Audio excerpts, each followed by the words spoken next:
તો આ તરફ વડોદરાની વાત કરીએ। વડોદરાના દંતેશ્વર તળાવમાં વધુ એક યુવકે મોતની છલાંગ લગાવી જીવન ટૂંકાવ્યું હોવાની ઘટના સામે આવી છે।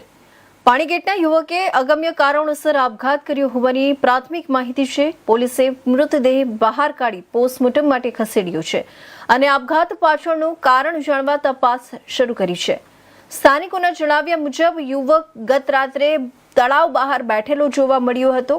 દંતેશ્વર તળાવમાં અગાઉ પણ 5 થી વધુ આપઘાતની ઘટનાઓ બની છે। સ્થાનિકોએ ફેન્સિંગ વધુ ઊંચી કરવા અને સિક્યુરિટી વધારવાની માંગ કરી છે।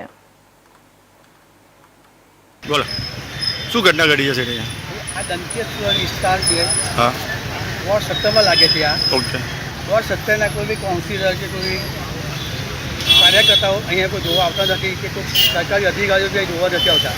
કોર્પોરેશનના અધિકારીઓ એટલે જારી જામીના છે તો ભાઈ એ અમે કેટલી વાર રજૂઆત કરી શકો ને કે ભાઈ તમે આ રીડિંગ ઊંચી મારાવો, રીડિંગ ઊંચી કરાવો અને અહીંયા વોચમેન એક ના ચાલે। અહીંયા રાતના વોચમેન ટાઈમ જોઈએ, ઉપર જઈ થઈ જાય છે તો વોચમેન ટાઈમ મૂકી દેવાય પણ એક વોચમેન દેખાઈ જાય અને એને હજી ચેક કરાવો અને એનું આગળ કાર્યવાહી કરો। અને આ ભાઈ આજે તળાવમાં આવીને એક પાણી ગેટ બધા કચેરીને આવીને અહીંયા ડૂબી ગયા છે તળાવમાં અને આ કંઈ 5મો કિસ્સો છે દંતેશ્વર વિસ્તાર વોર્ડ 17માં। કેટલા વાગે આ બનાવ બન્યો છે? આ બનાવ બન્યો રાતે 11 સાડા 11 પછી બનાવ બન્યો હતો। રાતે 11:30 પછી બનાવ બન્યો છે। શું નામ સર તમારું? મારું નામ કનુભાઈ।